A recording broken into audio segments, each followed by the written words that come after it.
Happy Tuesday, folks. This is the girl, PJ, and we are rocking to the sound of another one bites the dust. Group was called Queen. Yeah, my old bad people. As usual, we're giving God thanks for health and strength and all good things. So here this one's going out too. Another one bites the dust. This is another school, Glenmuir. Another traditional school bites the dust, courtesy of Dinthill. So without further ado, let me introduce to you the schools that were featured in last Friday's airing of Schools Challenge Quiz. They were one of the matches in the doubleheader round. So, I had to feature Jonathan on a different platform. So I'm making up now for the one that I didn't get a chance to do yesterday. So the schools that were featured in last Friday's match were Dinthill, straight out of St. Catherine, and they went up against Glenmuir, 4-time winners, Glenmuir. Yep, I have to include that in it because I'm seeing a lot of the non-traditional schools dropping out this time around. I like the upset. I like when there are turn of events. I'm not wishing ill. I wasn't wishing ill on Glenmuir, but Dinthill has come such a far way. Enough years of tracing I put on for Dinthill. And see there, the tracing work. You come like my mother when she used to teach me, but boy, she did terrible. Terrible. Not even terrible. Terrible. She used to do me bad. But as we grow, come up in that age, I get to say, what she did do? She was trying to push me towards attaining greatness.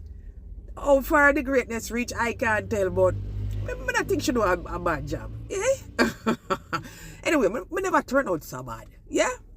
But just to say, sometimes when people, it's called tough love. So, Dinthill, big up yourself. Let me just jump into the stats. So, at the end of the first round, they were actually tied. They were on 3-3.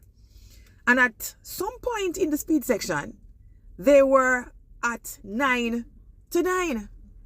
But as the speed section progressed, so the speed round ended on 18 to Dinthill and 14 to Glenmuir. And they held that variance literally at the end of the buzzer round because the score ended on 25 to 21. And it was a nail-biting finish as well too. But this is just part of the excitement what I love, And I know me I cuss out Dinthill. But anyways, let me just say that I had to point out to a friend of mine that the reason why this season is so full of excitement is like a match, a boxing match, and you see the return of this and every. You see the return of Jonathan and the return of Dinthill, these two, the return of Magati. All of these schools, all of these non-traditional winning schools are coming back with a force. And I'm interested to see how far they will go. As well as the jokers are no longer competing. There's a smaller batch of students in this season. I don't know if it's attributed to Hurricane Melissa and the fact that some schools weren't prepared, but I'm not seeing a lot of the traditional jokers that would be there, The Abatnot, the Greater Portmore, the Ascot, the Waterford. I'm not seeing none of them. I just say Marcus Gavin never get the memo. Them never get the memo. Poor thing them. But we just like it say the season are going good. It's exciting, people. And we can't wait for say who are going to emerge. But anyways, you don't know who my money upon already. Yeah? Say me I watch JC. And say me I root for Westwood. My girls. I don't know how far them are going to reach, but I love them like whoa. Yeah? Anyway, guys. So on that note, guys, I'm going to jump and do the other commentary for the other match. Woo! Nice!